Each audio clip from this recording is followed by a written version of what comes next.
And it really is great to see everyone's face. So I really appreciate if you're able to share your cameras while I introduce our three speakers today.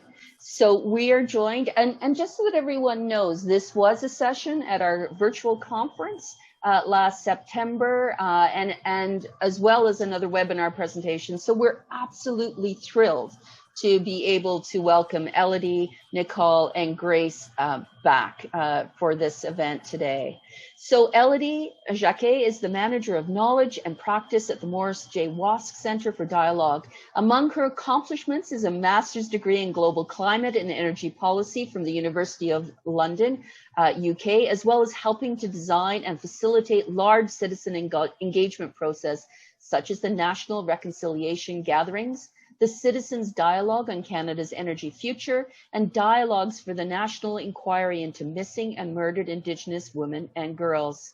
Elodie's being joined by Nicole Armas, who works to expand the knowledge and practice of dialogue and public engagement by coordinating research and knowledge exchange initiative at SFU's Morris J. Wosk Centre for Dialogue. And since 2013, Nicole has supported local government, provincial, and federal public engagement projects specializing in data analysis, reporting, and evaluation.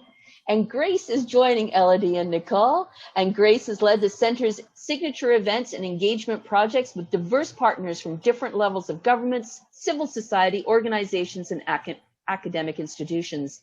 She has delivered projects on a variety of topics, including supporting women in conflict prevention, human rights, and climate change, and the inclusion in public engagement consultation processes. Sorry that I tripped over my words. Apparently I'm still in vacation mode, so apologies for that. But now I am going to ask everyone to turn off their cameras so that we can hand it over to Elodie, Nicole, and Grace. Thank you, Amelia, and thank you, Drew. It's always a pleasure for us to join our colleagues at IAP2. We've benefited so much from the knowledge of our peers here throughout the IAP2 network, whether it's here in North America or across the world. So I'm really thrilled that we're able to give a bit back to this group. So as Amelia mentioned, we're the team that developed the guide Beyond Inclusion, Equity, and Public Engagement. And this actually started with IAP2. It started with a research paper we wrote in 2019 for the IAP2. And it really tickled our interest to the point where we decided to find some funding within our institution to conduct a 2-year research process and engagement process to develop a principles-based approach to engagement, to equity in engagement. So this is a bit of what we're going to be talking about today. But before we jump into that, I wanted to take a minute to just mention that I'm personally joining you from the shared territories of the Musqueam, Squamish, and Tsleil-Waututh peoples here in what is called Vancouver. I have a long history of relations with the Indigenous peoples of this land. When I first came to Canada in the late 1990s, I worked in a small place called Alert Bay, which is on the north coast here of British Columbia. And it is home to the Namgis people particularly. On this small island that I was working on, there was at the time still a building, a red brick building, the St. Michael's Residential School, which you can see on the picture here. And as I did my work as a biologist, I got to work very closely with a lot of the folks that had gone through that residential school. Many years later, I was very fortunate to work under Chief Dr. Robert Joseph, who then led Reconciliation Canada and the reconciliation gatherings that followed the National Truth and Reconciliation Commission here in Canada. And at that time, the St. Michael's School had been turned back over to the Namgis Nation and was a place that held a lot of workshops and artist studios. But the nation decided at some point the school needed to be destroyed because so much trauma was attached to it.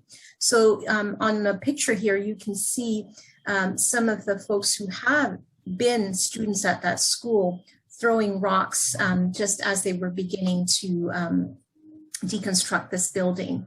But I want to leave us with these words from Chief Joseph, who has been a huge influence in my personal life, that tells us to find a way to belong in this time and place together. And this has weighed very heavy on my heart these past few months as more and more residential schools have been explored to unearth the remains of children who had been buried there, who had been victims of abuse and taken away from their families. And as now a mother, it really weighs heavy on me. But I think as we do this work of building more equity in how we do public engagement, it is an opportunity for us to find that way forward together, a way for us to belong. So I wanted to take a few minutes to share that with you. So to talk a little bit about why we're here today, we had a very deep interest in equity amongst our team. Most of us come from identities that could be considered marginalized today, although some would argue we are actually representatives of the global majority and not the visible minorities. So what we really were interested in is looking at how equity and inclusion actually work together and how they interlock. And you can see on this little diagram that we created, they all impact each other in engagement processes. So the most immediately apparent dimension that most of you deal with is the accessibility of space or process. So thinking about, making sure we're in buildings that have wheelchair accessible ramps and so on. We are also uniquely interested in how to create a diversity of participants. So many of you practitioners carefully select the participants in your engagements and really look for that cross-section of the population. But beyond that, there are other layers that we also need to address as practitioners and advocate for as we work with different institutions and levels of government. One of them is the commitment to participatory decision-making. And I know this is near and dear to the heart of many practitioners. A lot of us don't come to this work because we don't believe in it. We actually believe very strongly in that need for citizens to participate in decision-making. But sometimes our processes fall a little bit short of that. So thinking about how we can advocate more for that is very important. The next layer is the institutional diversity and equity. And this is very much relevant in this time and place we're in right now, where globally there is a reckoning that representation is lacking in many of our institutions. And that lack of representation leads to policies, procedures, or ways of being and doing that do not reflect the majority of who we are as a population. So again, there needs to be a stronger push within folks who are actively participating in these institutions to ask for that representation to be there. And then finally, the layer around this is the layer of social equity. And again, this is one that we've been reckoning with, I think, in this past year. It's affected all of us, but it is something we can't ignore. One of our participants told us, you could have the best possible engagement process, but it won't matter if I don't have clean water or a roof over my head. And that's something that sat with us for a long time because really this is what we're here for. It's ensuring better futures for all citizens that we represent and care for. So just a few notes on language. We talk about inclusive public engagement when it invites everyone that may be affected by a decision. We talk about accessible public engagement when everyone who is invited can fully participate in the process. And we talk about equitable public engagement when it actively addresses historic or ongoing disadvantages some groups or individuals may face. And we'll talk a little bit about how we get into that as we move forward. So as we developed our research, we came up with 8 principles, and these are the principles we're going to talk a little bit about today. But before we dive into that, I wanted to give you a chance all to tell us a little bit about what scares you with equity and public engagement. We work within a large team of engagement practitioners who do a lot of engagements with different levels of government. And like any other group or organizations, we've had to do our own internal processes of unraveling these layers of what is inclusion, what do we mean by diversity, what do we mean by equity, how do we decolonize our practices, and so on. And as we were doing that internal work with our team, it was sometimes painful, it was sometimes off-putting, and a lot of fears were surfaced. And I always think looking at our fears is one of the most interesting indicators of where we need to do work and how we can dig into this a little deeper. So what we're going to invite you to do now is to just jot some notes on a Jamboard that I'm going to share in the chat with us here about what is the biggest fear that you have as a practitioner when it comes to ensuring that your projects, your public participation projects are actually equitable. And these could be everything from not having enough budget or not being fully aware of the internal diversity of certain groups and so on. So I'm just going to show you really quickly how Jamboard works for those who may be familiar with it, although I suspect a large number of you have been using this tool quite a bit in this past year where we've been so socially distanced. So here's the Jamboard. It really looks like a whiteboard. And on the side here, you have something that looks like a little sticky note. And if you click on it, then you have your virtual sticky note and you can just type in your thoughts and then just post it and move. You can then move it around the board. So here, I'm just going to type, oh, so somebody's already there. So you can just then move them around. If you want to cluster them, if you see some thoughts that are similar to yours, just put them on here. So I'll invite you all to just go ahead and throw some thoughts in there. Don't be afraid to be very vulnerable here. We've all been through this. This is not easy for anyone. And I wanted to give us a little bit of space to just talk about what scares us in this work. So I see you're all already experts in Jamboard, so this is great. Lots of things coming up around overcoming language barriers, time and money is never enough, lack of budget. I think that's a lament we've heard from many colleagues before. Sponsors that are not necessarily concerned about equity, unintentionally saying the wrong thing, not doing it right. Lydia, I'm just going to flag that I'm seeing in the chat that a lot of folks can't view because there seems to be too many people on the file, which, yeah, unfortunately, I don't know whether there's anything we can do about that. I didn't know there was a maximum setting for that, but I just wanted to acknowledge that some folks will be able to participate. There's too many of us. How incredible.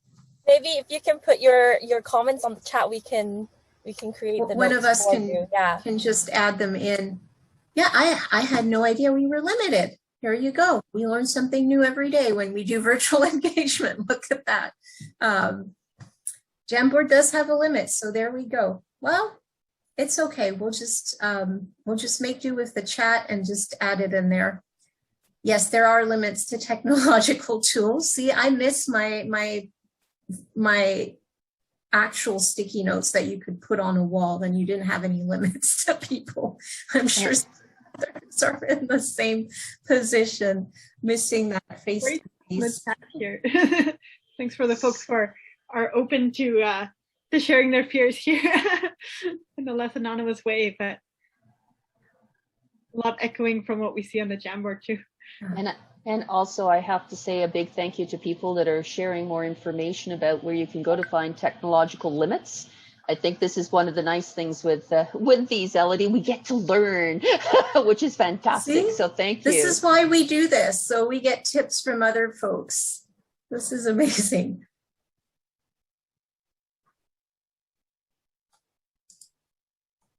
Great. I'm seeing some of what we've often heard, like not enough time, not enough staff.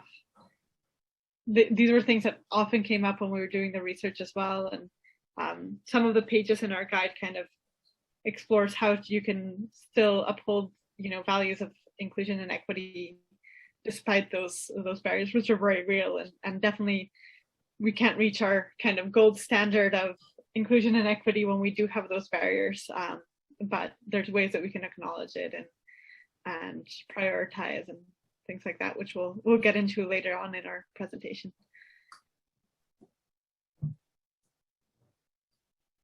Yeah, the budget is really a big one, and it's something we hear more and more. And I think the way we approach it with our own clients is really talking about the risks of not getting this right. And oftentimes there's more risks in not doing it than putting a little, extra 10K to do it right. So that's something to think about. This is not just something we do because it's a nice thing to do. It's absolutely necessary, especially if you're looking at policy changes.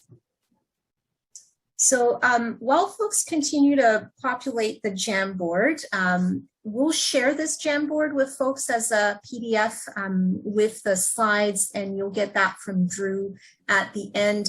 I think it's really important to sit with those fears a little bit and see how we can tackle them, one by one. What are the strategies that we can put forward? And really our intent with this work was to make this as practical as possible for folks. So while folks are doing that, I'm just going to stop sharing my screen here for a minute, and we'll go back to the principles that we developed for this work. And I know quite a few of you have, I think, participated in some of our previous sessions. So you might hear some things you've already heard before, so apologies for that. But we'll try to bring in some of the practical aspects of this work as well. So as I mentioned, we developed 8 principles, and the reason why we took a principles-based approach was mostly because we all work in different contexts at different levels of government, with different institutions, with different groups of people on very different issues, sometimes ranging from, development to public policy to health. So all of these different contexts make up for a lot of complexity. So by using a principles-based approach, we were able to bring in some things that could be adapted to different contexts. So that was the reason why we decided on this approach. The first principle we developed was to have authentic and accountable engagement. And as we say in France, this is opening up the wide open door. It may seem like common sense, but oftentimes when you work with decision makers, it's not that simple, and we all know that. So some of the questions we ask people to think about is, are there any similar engagements happening? And I think all of us have been confronted with communities that have consultation fatigue, basically. So this allows you to evaluate whether, it's a good idea to actually have the engagement. How will you report back your findings or your results? How will you close the loop with that community? Is there any opportunity for that community to be involved in the process, involved in the implementation or the monitoring? Is the engagement actually asking a genuine question? Do you really want to know the answer to that question? And that's something I've asked frequently of clients of ours. Do you really want to know the answer? And if you don't really want to know the answer, then my advice would be don't do it. And then again, evaluating the risks of engaging or not engaging, because as we know, sometimes the engagement is absolutely truly necessary, and sometimes maybe not engaging if you already know the answer or you have a very compelling reason to do something that may come counter to what your community might be saying, then maybe not a great reason to engage. So really what we heard from our participants when we were doing the research is that the top values that they had really emphasized authenticity, accountability, and transparency. And this really rebuilds the public's trust in engagement processes. It's really important to keep that in mind when you're engaging, particularly with historically marginalized communities or communities where trust has been eroded because of previous negative engagement processes. So again, you want to come in with an engagement processes that don't have predetermined conclusions or expected outcomes. And you want decision makers to be really interested in the public's input and responsive to what they hear. So this is really important when you're in the planning stages of an engagement, really outlining those objectives. using tools such as the IAP2's spectrum, which I think all of you are very familiar with. That this is something we use, I think, on a daily basis with our clients, really determining where they are on that spectrum. And particularly now when we're still in the middle of a pandemic, really clarifying how those objectives might compete with multiple demands on people's time or their energy to engage when there are already so many burdens on them. So again, this is something that really calls us to think about equity very early in the planning process of the work. So planning early and proactively is our second principle. Again, for those of you who are deep into process design, this will make sense to you. But you really want to identify some of the barriers that you can proactively address. You want to ensure you have a good budget to ensure equitable participation. So that's not something you want to be negotiating with your sponsor or decision maker halfway through the process. And then really understanding what the constraints of the project are, and if you have any community partners that you can rely on to support the engagement. So again, this really tells us to think about inclusion and equity really throughout the process, and really thinking about diversity not as an afterthought. It's something that really requires careful planning, research, critical thinking, so that gaps can be identified and addressed as early on as possible. So again, in the guide, you'll see that we've identified a certain number of barriers that you might want to look at and think about, and just keeping in mind that really some of these barriers you may not be able to address, but coming back to that first principle, being transparent and honest about it with your participants. This is something participants have told us over and over. They really want to know why, and they're able to hear that you can't do all the things for everyone, but you have to be open about it. So again, when you're thinking about budget, being proactive means thinking about allocating resources early on, like honorariums, ASL, any other measures that would accommodate better participation. Now, we have heard over and over and over again from folks that we've interviewed that the lack of time and resources is really the biggest barrier for practitioners to be able to do this sort of equitable engagement. But we like to remind people that rushed or under-resourced engagement can cause actually more harm than good. So again, if you're working with sponsors or decision makers, reminding them that building trust is something that needs to be thought through. And if you rush things or under-resource processes, then you run the risk of bringing that trust down. And at this time in history, we really can't afford to do that. So that's something we really want to emphasize. So with that, I will pass it on to Nicole to walk us through the next few principles. Thank you, Elodie. Well, the third principle of establishing respectful relationships with Indigenous peoples was designed primarily for a Canadian context in recognition of Indigenous peoples' ancestral ties to these lands and their inherent treaty, constitutional, and human rights.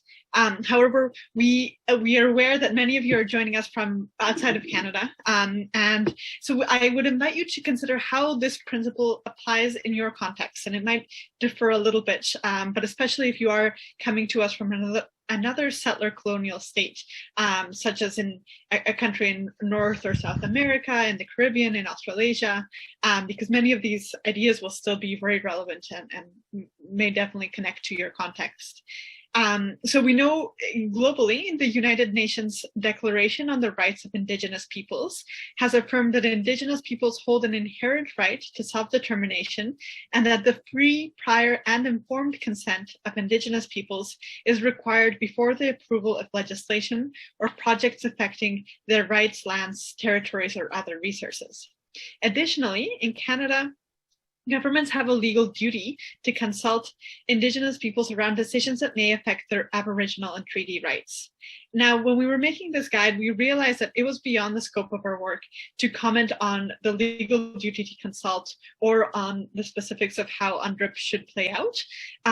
But we, as an engagement practitioners, we still hold a responsibility to work in a spirit of reconciliation in all our engagement processes, whether we are specifically engaging Indigenous peoples or if we are engaging other communities on ancestral Indigenous territories. And so that's where the spirit of this principle comes from. And there's many ways we can enact this responsibility.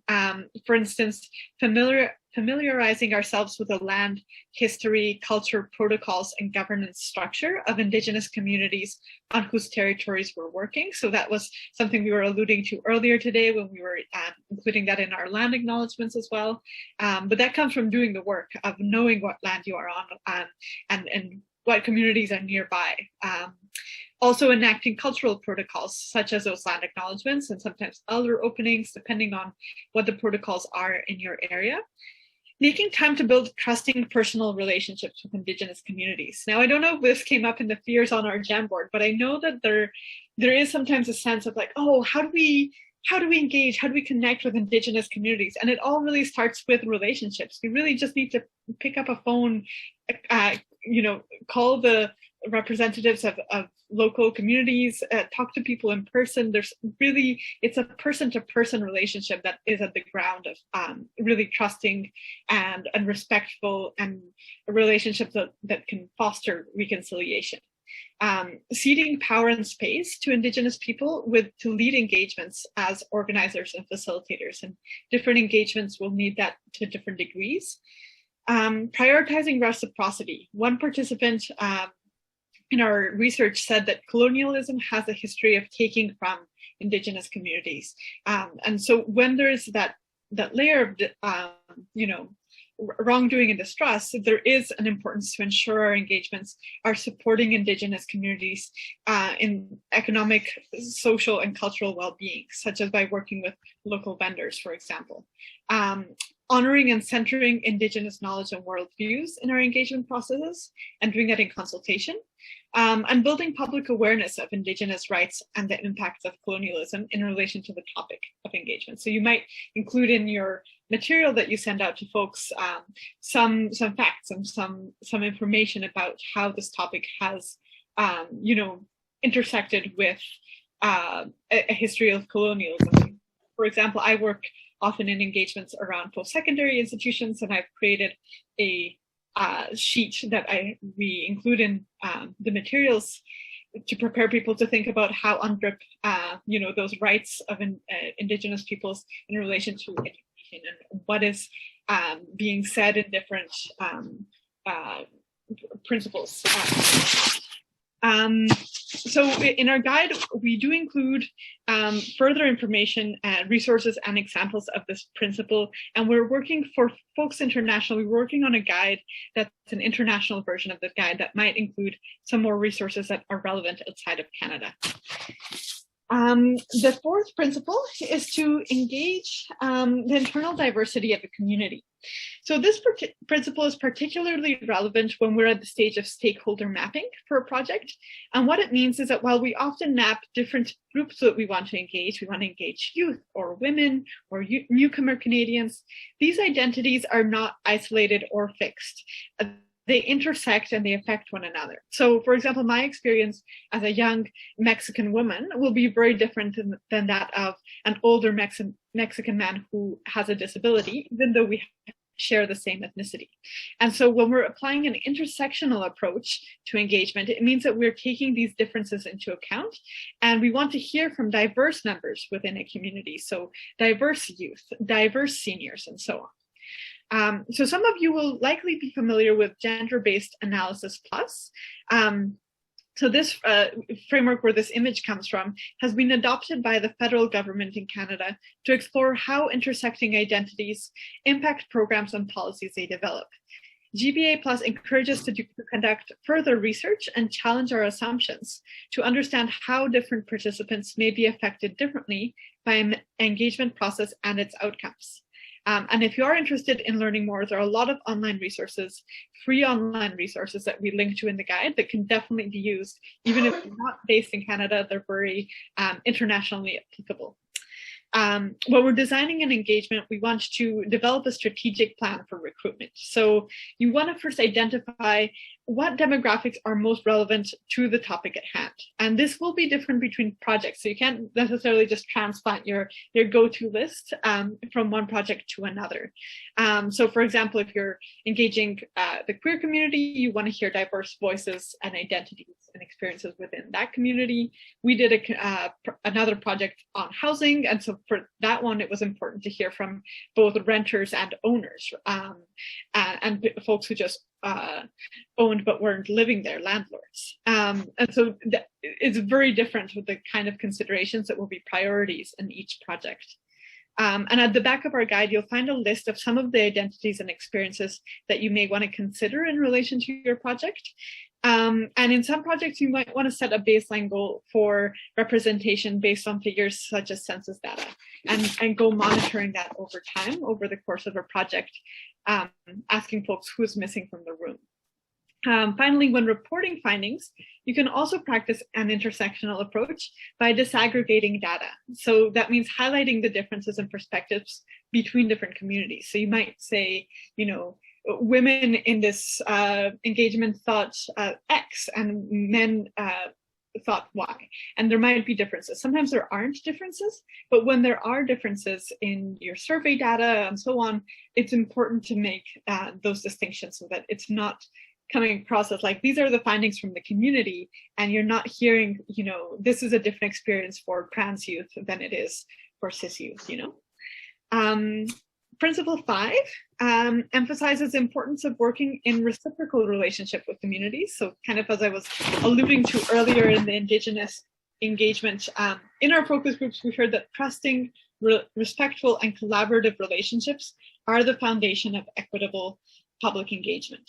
Relationship building takes place throughout an engagement process. Ideally, it starts with connecting personally with individuals in the communities we are engaging, hosting participants with care when we are in the engagement space, and whenever possible, sustaining those relationships long-term between projects to foster further opportunities to collaborate. We found that partnering with community organizations to co-create engagements is also very effective. They have deep knowledge of the community and established networks and support platforms, broaden the outreach, and lend credibility to the engagement process. And community members might actually be better placed to lead the outreach and facilitation of an engagement process because they are trusted in their communities. Participants emphasize that these relationships should be reciprocal. So we should be asking the community about their needs and priorities to ensure that the process and outcomes benefit the community in concrete ways. So beyond what we're finding through our engagement, which is useful for the community, but we also need to honor the fact that they might have other needs and things like building in honoraria or building capacity amongst youth to facilitate, or hiring local vendors, or just offering, often what we hear is offering space for community networking is what people just, they're like, oh, we're so excited to be in the same room as XYZ, this will never happen again. And so just offering maybe half an hour or an hour of tea and cookies and chance to connect with folks might be the best thing to offer back. But you need to check in with each community and see what they most need at that time. And with that, I think I'll be handing off to Grace to introduce our final 3 principles. Yes, so our 6th principle focuses on tailoring our engagement plans to the context. One of the key things we learned in the overall process is that there's no one-size-fits-all solution to inclusion. As you all know, accessibility needs vary over time and between individuals and communities. And this is why we, as Elodie mentioned, we frame this work as a principle-based work, which can be adapted in different ways in your particular projects and not a checklist, because we believe that there's never one right answer in how to do this work right.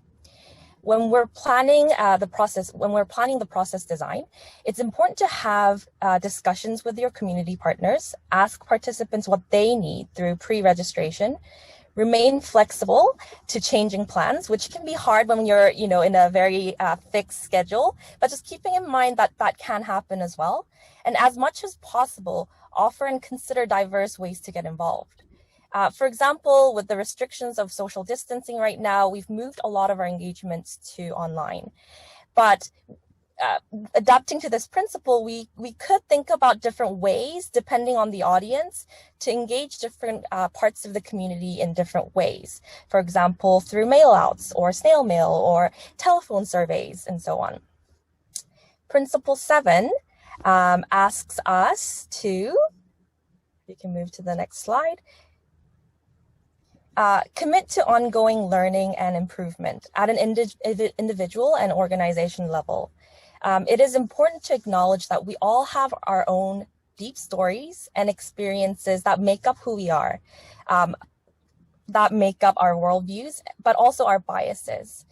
This makes our world richer, but on the other hand, it recognizes the fact that we cannot assume or know experiences of others. And hence we need to commit to ongoing learning. Teams can develop a baseline understanding and build capacity over time by engaging in reflection, evaluation, and ongoing professional development. This principle acknowledges that mistakes are inevitable, but it is important to be transparent about our shortcomings and propose a plan to address issues in a timely way. In the process of building this guide, we also had to go back to the drawing board a few times, actually, to revisit some of the principles or change the framework of the guide. For example, the Indigenous principle that you saw earlier didn't exist in the beginning, but we heard from our community over and over again that instead of applying the Indigenous principle into different principles that we have, that we need to have an explicit principle that addresses the special relationships that we have with the First Nations and the needs of the Indigenous community in Canada. Additionally, it is also important to build communities of practice, such as this one, where we can learn together by transparently sharing challenges and successes. And as you saw earlier, we continue to learn about different technological shortcomings, and we are also given the privilege to hear of what other people are going through and learn from different people's experiences. The final principle is to advance systemic equity. And it loops back to the idea that inclusion on the ground level depends on the equity at a systemic level. It is important to recognize the way power, privilege, and systems of oppression impact our engagement processes and institutions. And whether or not we like it, we live in a system of inequity. And sometimes grounding the engagement processes start with recognizing our own positionality and our privilege in the system. So I urge you to use this opportunity to think about how to advance equity by doing things such as establishing equitable hiring practices and workplace cultures to recruit and retain more diverse staff, reflecting on power and privilege in the room with participants as well as our own teams, and relationship with the partners that you have, embedding inclusive and accessible practices in our formal policies, sharing power with communities in order to challenge the traditional hierarchy, and welcoming innovations to traditional engagement processes to better reach diverse voices. And we know that this can't happen at a one cue, but little by little, finding small places where we can make changes could, I believe, move this dial along. Now, before I share a little about how we were able to reach diverse communities to make this guide, I would like to ask you to take a few seconds to think about what makes you feel included and accepted or have dignity. My ideas and opinions are formed through my own unique experiences, and I feel valued and listened to when I am seen as all that I am, not just as Grace as the manager of this portfolio, or Grace as Korean, but all that I am. And I don't think it needs to be different with engagement processes, but we forget that the most obvious is sometimes the hardest to do, because there are realistic hurdles of capacity and budget and timeline and risk averseness that we need to actually jump through in a real life project. So we made sure that one of the most important aspects of my role in doing this project was to ensure that the process of the engagement itself was walking the talk of the things that we were learning, and that the relationship was being built with the communities, especially with the underserved and underrepresented communities in our area, and that those relationships were not transactional but meaningful. With that in mind, we sat down and started to ask ourselves a lot of questions, and I shared them with this community last year, but I'm going to share it again to let you in some of our thinking processes to address the different dimensions of equity and inclusion that we mentioned earlier. So the questions were, are we ready to engage in this topic? What should be the framing of different focus groups should be? Because we had multiple focus groups. Who should be the facilitators? Do we have an access to an adequate pool of diverse facilitators to engage in this topic? As an institution, are we ready to cede power and let diverse facilitators be the face of our project? How comfortable are we in taking risks and not knowing that the process will be perfect, or especially in working with new partners? How comfortable are we with co-creating outcomes and going through iterations? What are the flexibility in the timeline to be able to do that? What kind of accessibility needs should we consider? Because we can't consider or know what are the needs of the community exactly. How do we ensure diversity? How do we invite without tokenizing? You know, 2 of this, 2 of that. How much budget do we reserve for honorariums? What kind of criteria do we use to pay honoraria? And realistically, with limited budget and time, what are the trade-offs of this project that we need to come to peace at?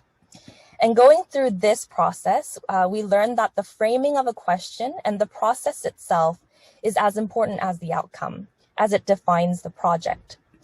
Sometimes the process becomes an outcome of the project because you build so much capacity in the communities along the way.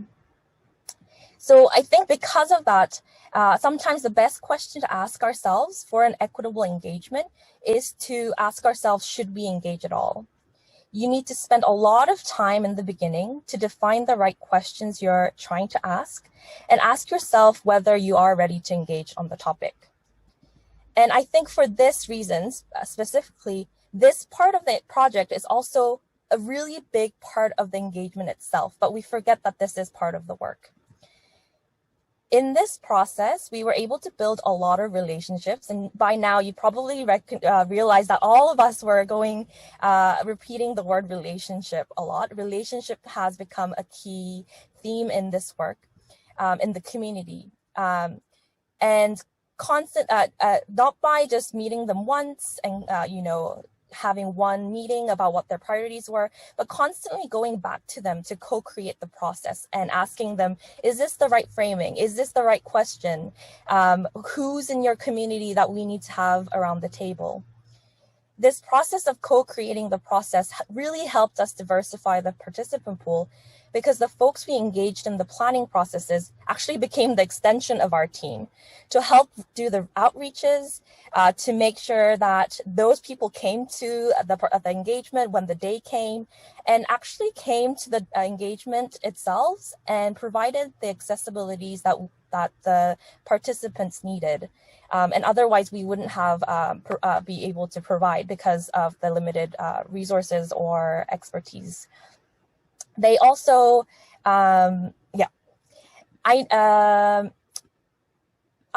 there's a phrase that this team constantly repeated over and over as we went through this process, and it's called the 100 cups of tea. And we use relationships a lot, but I really hope I really ask you to think about the word relationship after this session, and think about what it really means to build a relationships. And I think the 100 cups of tea really represents it shows how hard it is to build relationships. And it also represents that this work will never be over. And with that, I want to open up for actually pass it back to Elodie to actually talk about what kind of things are going in your world and answer some of your questions. Thank you, Grace. And I love that we had this expression about the 100 cups of tea. Right now, we're in the process of developing, as Nicole mentioned, the international version of this guide. And we interviewed practitioners around the world about their best practices. One of the practitioners we interviewed was from New Zealand, Aotearoa, Equitable, and he's worked very closely with Statistics New Zealand on developing a framework to do engagement well with Māori people around well-being and health. And Arafai actually wrote a little piece that's called The 5 Whys of Engagement. And he said to me, oh, I went up to you on this one because I don't do 100 cups of tea. I do 1,000 cups of tea. And we had this really lovely discussion about that importance of taking the time to build the relationships on the long term, and especially with communities that had been historically harmed or marginalized. That trust is not rebuilt in one day. It takes a lot of effort, and recognizing that effort is not always sustainable for one organization, but if you're working with a sponsor or a decision maker who have a deep interest in building that relationship with that particular community, ensuring that there's a linkage there that allows folks to be able to pursue those ongoing conversations, those cups of tea over time, that's something to build in the process as well. So even us as practitioners, sometimes, like we say, we have to get out of the way and not be the gatekeepers. So again, when you're thinking about equity, also linking those decision makers with those communities whenever you can. So with that, we've talked a lot, and we're really, really excited to hear your questions and maybe some of your own experiences that you'd like to share. And I think Amelia is going to help us field the questions. Well, I am. I'm certainly going to be here. So I'm going to encourage everyone to put their video camera back on so we can see your faces if you feel comfortable in doing that. This is really your opportunity. It's been so great to see all of the questions coming through on the chat box, Elodie, and some of the others. At some point in time, if you want to share the Jamboard as well, just some of the thoughts that were coming in. But this is your opportunity now, to everyone that's joining us, to talk to Elodie, Grace, and Nicole, and each other. What are your thoughts about the 8 principles? What are your thoughts about some of the questions? We had a lot of people say, can you share those questions? What are you experiencing right now? This is a great opportunity to ask. If you're going through these types of troubles, what help is out there? So please don't hesitate to raise your hand or just open up your mic so that we can hear from you. And maybe I'll kick something off because I can't see anyone opening. We hear a lot of things about open space and safe space when we talk about diversity, equity, and inclusion. What does that mean to you? And what should we be considering when we think about open space and safe space? That's a great question, Amelia. And all 3 of us actually worked a lot with practitioners who tackled some very traumatic issues, whether it's when we were doing the work with the National Inquiry into Missing and Murdered Indigenous Women or other work. So for us, the notion of safe space is really important, but I think we've moved a little bit beyond safe space. We now talk about safer spaces because we know safety can't be guaranteed 100% for our participants. So it's really almost taking a trauma-informed approach and trying to understand how different people will react emotionally, physically to the issues we're tackling, and how these issues might have affected them in the past, and making sure we have things in place to support participants whenever possible. So some of the practical things we've done when we were working in such spaces was just having a quiet room. a place where people could sit and you know, just gather themselves if they needed to, and having some compassionate listeners available if that person chose to speak with someone. And again, these don't need to be trained psychologists, but they can just be really compassionate listeners, people who will just listen. And we would equip them usually with a list of resources that participants could then access easily to get the kind of mental health or physical health support they needed. So that's one aspect. But I want to point to somebody that I highly respect in the US, Adrienne Marie Brown. And she has a little book out now that's called Holding Change. And it's really a facilitation and mediation guide for practitioners. And she has a whole chapter on how to create safer spaces for communities. And again, it's going to look different in different contexts. But again, coming back to that principle of building the relationship, it's asking that question ahead of time and then planning for it. When we did the work with the inquiry, we worked with representatives of families and survivors, and we specifically asked, what would you need in order to participate in a way that felt safe to you? And they provided us with guidance on what types of ceremonies needed to be present, what types of mental health support, what types of traditional medicine they wanted present in the room, and so on. So we took guidance from them. Again, and a lot of us won't have all the answers, but asking that of the communities we engage will help us then create that safer space. But maybe I'll ask Nicole and Grace if they had anything else to add. Yes, I think asking is very underrated. Because we had a dialogue a few years back with a group of women who survived or were impacted armed conflict. And before holding that space, we realized that there were a lot of trauma that these women were holding. So we did ask them what would make the space safe for them, and then asked again the same question on the day of, to address anything that they had in mind on the day, on the spot, because that also changes over time. And, you know, they could have not have something, but have something that day. So just, again, back to really getting to know that person as a person, I think really helps in creating safe spaces. I think also acknowledging some of the language, at least in spaces I've been in, or circles I'm in, there's been some pushback to the language of safe space or opening space, and like acknowledging that even the safest space is not always going to be safe, and you can't necessarily control for all the factors, and people can't always predict in the future what's going to be a trigger or what's going to be uncomfortable.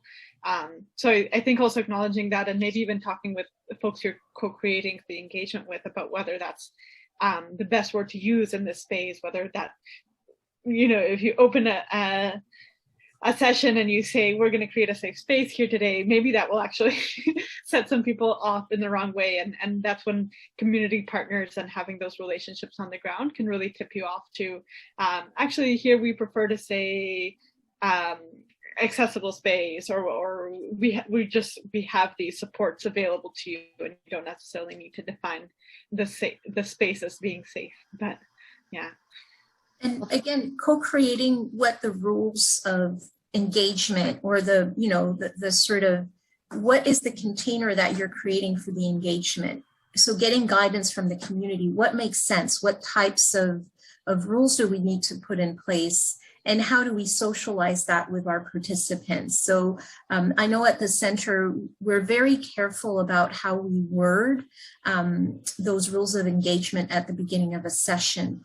And usually we find that if we do that well, we prevent a lot of issues from happening. So I tend to tell folks I work with, this is the umbrella you take with you so it doesn't rain, right? So what can you put in place proactively that would then prevent issues from happening, knowing that you will probably not prevent 100% of them. And I think it takes for practitioners, particularly those of us who are facilitators, a certain ability to be comfortable when things arise, when conflict happens, when anger or emotions show up in our space, especially in North America, we're not really socialized to do well with strong emotions, and we can be really put off by them. But really getting comfortable when that happens and knowing how to manage that in a way that's respectful of the community you're working with, I think that's something we need to just train ourselves a little bit more into. But yeah, it's just, you know, what can we proactively do? And then how do we manage when things emerge? So we have quite a few different questions coming into the chat box. So, and I just want to remind everyone, the webinar continues through until 1:15. So we still have another 15 minutes to bring in more questions. So if you can hang in with us, that would be great. I think it's really important what you're saying, Elodie, also about involving whoever is perhaps involved in running the process. Whether it's the client, whether it's your co-creating communities. And I say this because Sid's brought in a comment about providing time in a virtual event, especially being comfortable with thoughtful silence. And some people still see silence as a failure, and it's not. So any thoughts? Yes, well, to Sid's point, I've spent quite a bit of time in the North, and folks will know in the North, Inuit people call themselves the quiet ones. So you have to get very comfortable with long silences when you're facilitating in Inuit spaces, because that is part of the cultural practice. So absolutely get comfortable with silence, but I think that applies also in face-to-face events. Or if you're having like a really deep deliberative discussion on something really important, allowing just people to process the questions that we ask. Most of us need a little time to like wrap our heads around like a question. You know, when I get posed a question by somebody doing a survey, sometimes I need I'm not instant. I need a couple of minutes to wrap my head around it. So yeah, absolutely. And on the topic of really working closely with your sponsors, your decision makers, and your community partners, that's what's going to build that trust on the long term. We know from research our colleagues have done on trust in institutions in Canada that trust is waning across the board, whether it's for government, media, public institutions. That trust is just going down right now. So how do we rebuild that? A lot of what they found in their research mirrors what we found in ours. It's about accountability, it's about transparency and honesty, and it's about taking the time to do things well and not just in a transactional way. So I think, again, really impressing that on decision makers, because it's in their interest. I work with a lot of different levels of government, and I cannot tell you the number of times where I've pushed back with a client and said, I don't think it's a good idea to do this engagement right now on the time frame that you've set, because you're going straight towards failure and you will get backlash from that community. And you don't want that backlash, certainly not 6 months from an election. And sometimes it takes, you know, moving what we know is the right way to do it and then framing it into a language of risk. And I find that message just translates a little bit better. But I think we just need to be really honest, like, no, this is not a good idea. And some of us might be pressed because, hey, we need the cash to come into the organization. We've been faced with that before, but really in that case, being honest with your sponsor decision maker and saying, okay, we'll take this on, but we do want to caution you that you may get backlash, and there is a higher risk in doing this in this way. Whether, you know, whereas if you took a little longer, maybe like 3 more months instead of, you know, doing it in 2 weeks, then you might get a bit more bang for your buck. So, you know, you can weave that in, and it won't always land, that's for certain. But I think it's also our own ethic as practitioners to just be really honest about what they need to be aware of. Thanks, Elodie. Justin, you had your hand up a few minutes ago. Are you still going to ask a question? I can. I was going to type it in, but I can't. I'm just trying to articulate it. So I'm down in Texas, in Austin, Texas, and was thinking about number 3 about connecting with indigenous communities. And for those who don't know, Texas, I don't know how to say this, but was one of the most effective at its genocidal efforts to remove indigenous peoples from the land.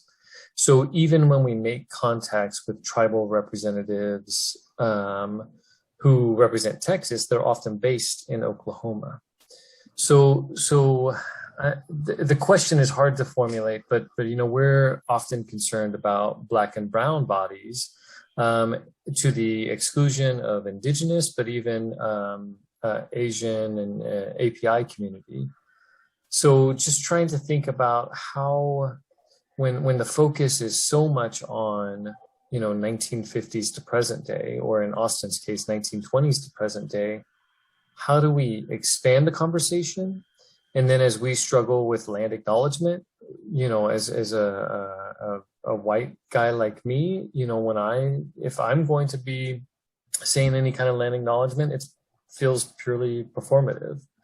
And so trying to connect those, the tension there to our present day community, but also challenge our present day community to go back further too. So I'm trying to form a question, which is why I put my hand down, but just trying to make that as applicable as possible to my current settings as well, especially as Black and brown, which traditionally means African American and Latino, primarily Mexican origin and Mexican heritage, when that community is also being pushed out of our community due to displacement and gentrification.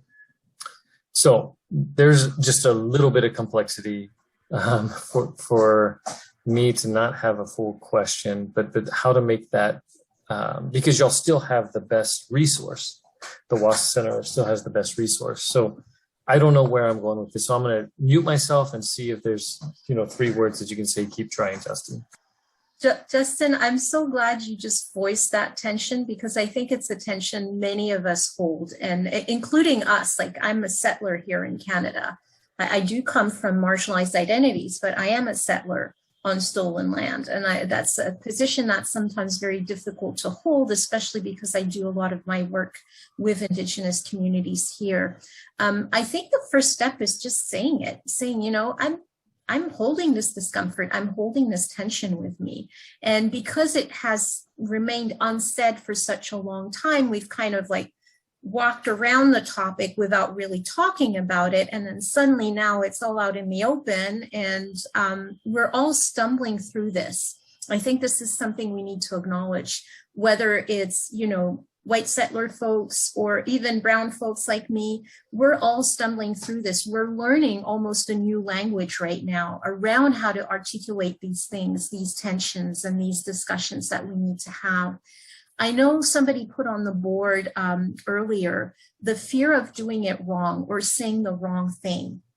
And I think that's true of all of us. We're so worried about offending somebody, saying the wrong thing, or not framing an issue the way it should be framed. I think we just need to acknowledge that and say, hey, I'm working through this, I'm stumbling through this like everybody else. I'm not sure this is the right way to say it, but here's what I have to offer.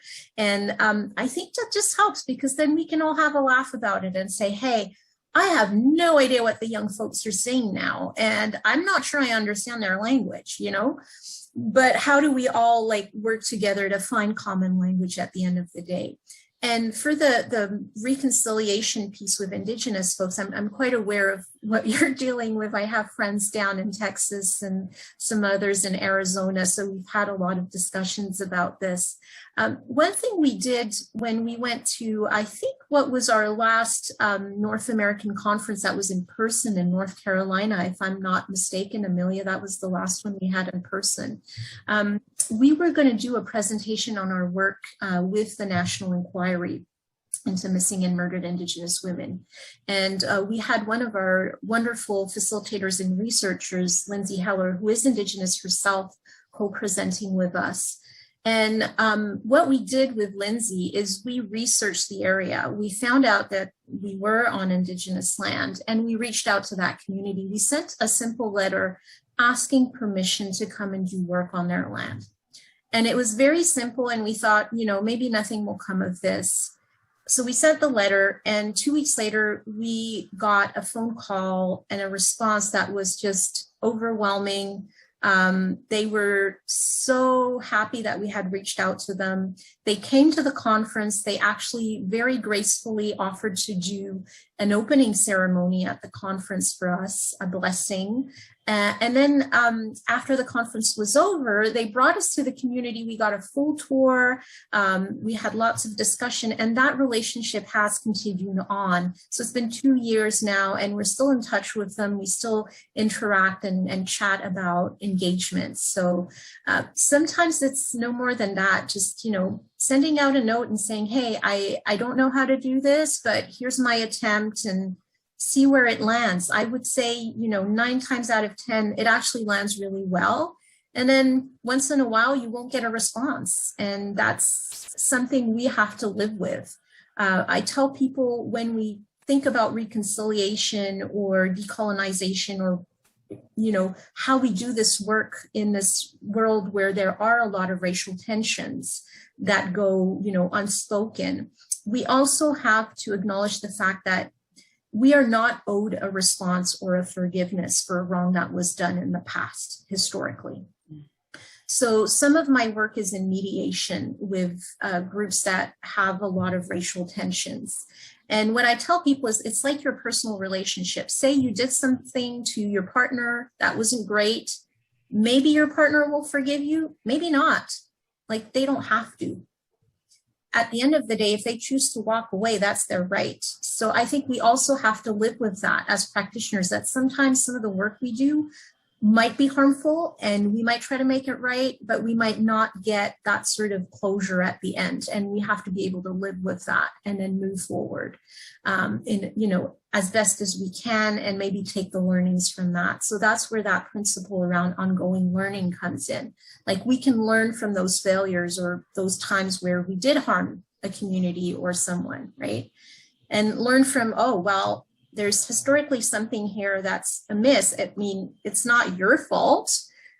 You don't hold the responsibility for that, but how do you acknowledge it and then try to move forward, right? So it's not perfect. And I think we're going to still grapple with this for, you know, a couple more generations, to be honest.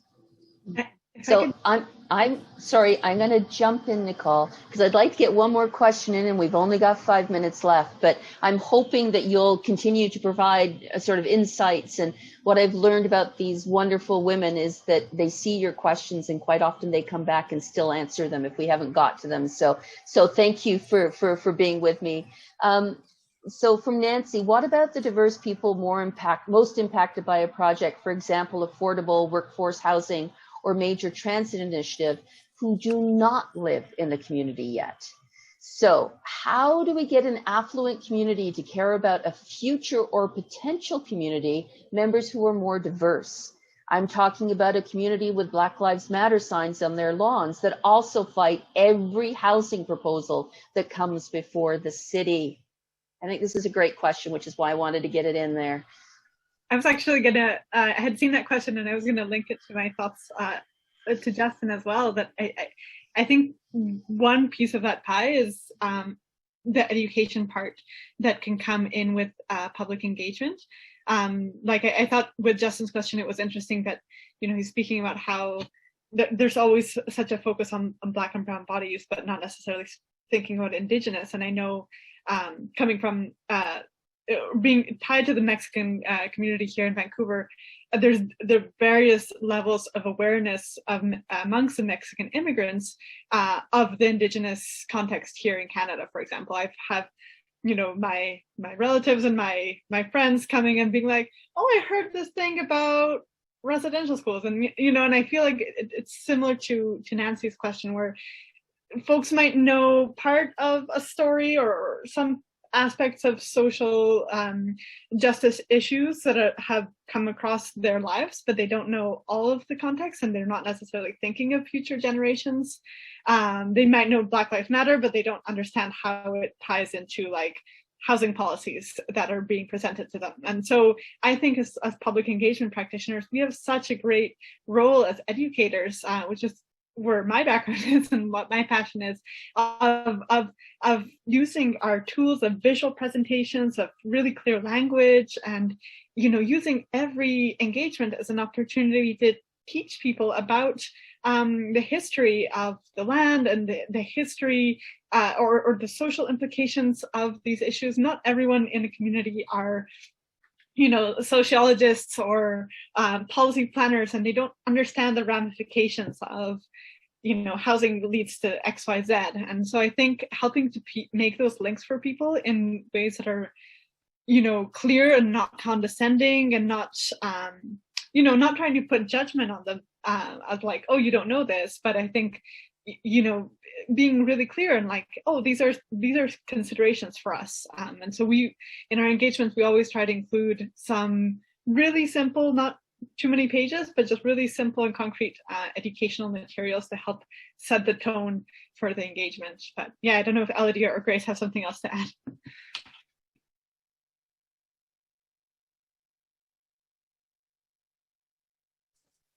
Grace, did you want to jump in? Sorry, my internet is really unstable, so I'm just gonna sit out right now. Sorry.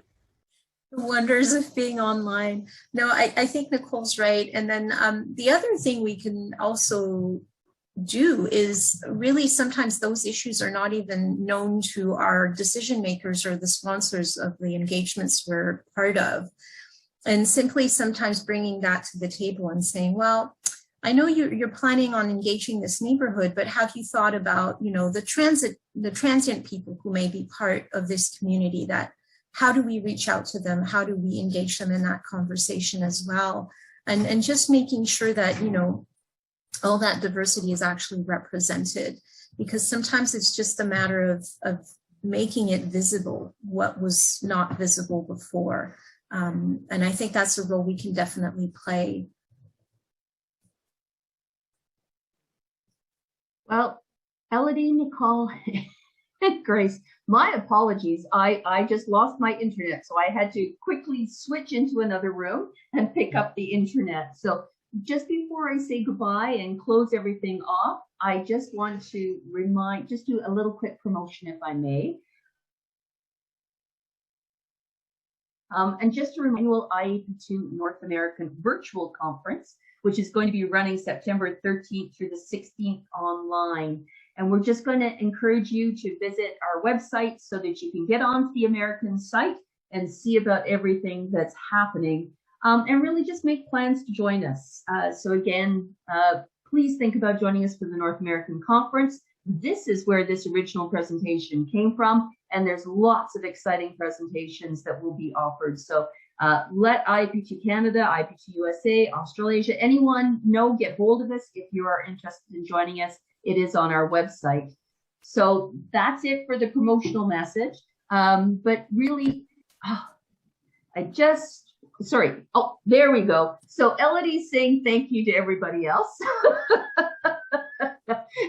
And really, I just want to say thank you to you as well, Elodie, Nicole, and Grace. Just so everyone knows, this was an opportunity for these three wonderful presenters to come together, as they're no longer working together on a regular basis. So thank you for this. And just a quick reminder that we will be sending out all materials, including the recording, the presentation, everything else, next week. Drew and I are just going to finish our holiday off for the rest of this week, but everything will be coming out next week.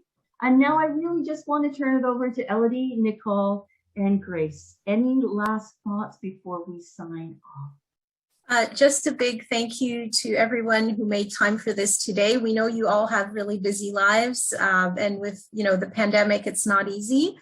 We always appreciate case studies from our peers. So if you have a really great case study you'd like to share with us, we're building a case study book right now, so please get in touch with us and we'll try to highlight your work as well.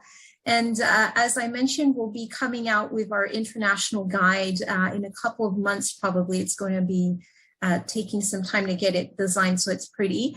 But yeah, look for that when it comes out. We will share it with the IAP2 community. So it's always a great pleasure to be with all of you.